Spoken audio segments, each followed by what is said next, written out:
All right, practice 4 is in the books. Got a lot to do in a short amount of time, so that's what training camp is all about. So open it up to questions.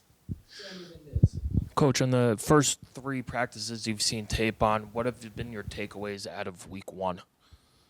Yeah, the first practice we went out, it was really hot and humid. I think the guys got gassed early. We had a lot better energy day 2, and I thought we made a big jump on day 3.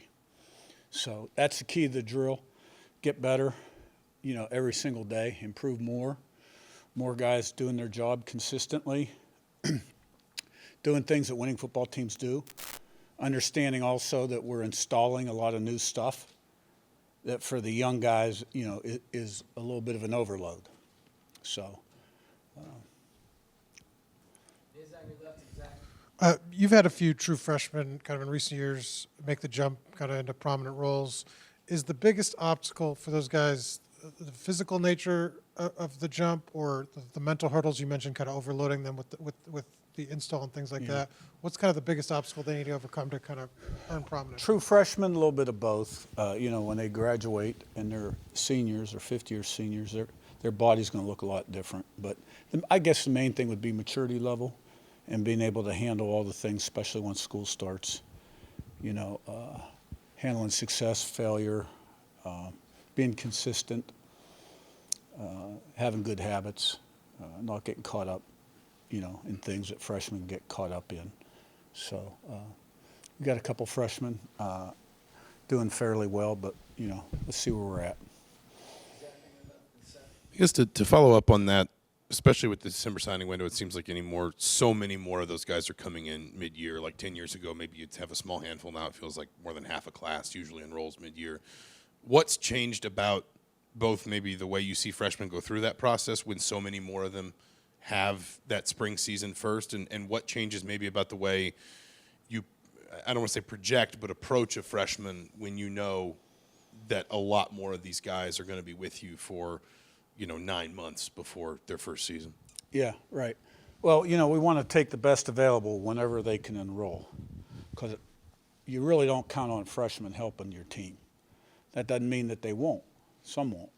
So big time benefit to go through the winter program, spring ball, and it's like they've been through it, and they're a sophomore in some ways. So, I think you've seen that in a couple guys that are with us right now.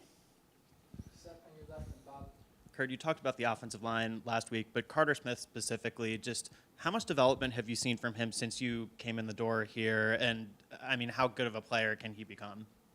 Yeah, I think the sky's the limit, really. Wouldn't put a limit on it. I think he's having a good camp, at least the first 3 days. And he was a good player last year, too.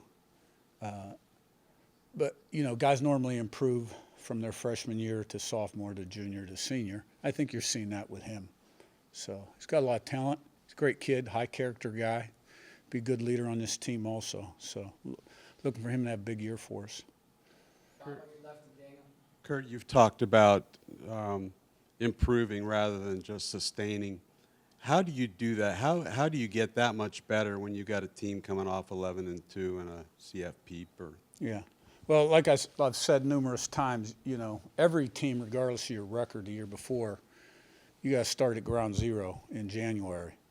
And we're very process-oriented, buy into the process, improve daily, no limitations on what you can accomplish, get consistency in performance, high standards, don't lower your standards. And if you prepare right, you write your ticket, so to speak. The key is doing all those things, being able to handle success, being able to handle failure. I see this team improving, but we still have a long way to go. Offensively, how much do y'all change each year? I'm sure, throughout the spring, y'all watch others throughout the whole sport, but just how much do you add and, subtract each year? Well, it's hard to put a percentage on. There's new stuff. You want to stay on the cutting edge, see what other people are doing well, what you can do better, and then you got to build around your quarterback. And every quarterback's different. You got to highlight his strengths, and then, put your playmakers in position to make plays. So you know, it may not look different to the average fan up in the stands, but normally year to year, it's, you know, it's hard to put a percentage on. Depends on whether your quarterback's a pocket guy, dual guy, you know, so. Coach, I want to go back to Carter. When you first got here, what made him one of the few guys you wanted to keep from that old Indiana kind of tenure, and then kind of what stood out to you, and how quickly did he buy into how you do things? Yeah, well, you know, there were quite a few I wanted to keep. We just weren't able to keep them. And there were a couple of linemen I wanted to keep. But fortunately, he came back into the fold, which was huge for us. And I'm glad he did. And like I said, he's a really good football player. He's a really good student. He's a really good guy. Comes from a great family. Yeah, Coach. I wanted to ask you about Tyreek Tucker. He's been with you and Pat for a few years now. Seemed to really pop a little bit last year. What's the opportunity in front of him this year? Well, he's competing for a starting position right now. We've got 4 older guys inside, kind of rotating. You want to have depth there. You know, he played a significant number of snaps last season, played well. Didn't have the greatest spring, but is back to his old ways this fall in camp, and we're excited about him.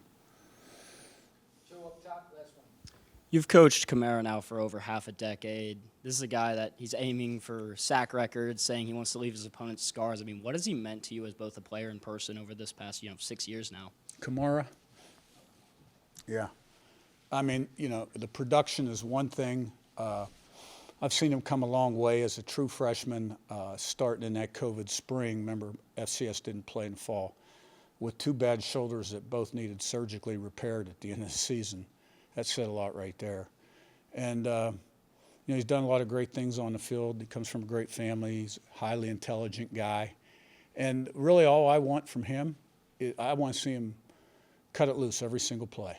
Play, you know, play with fire, play with energy.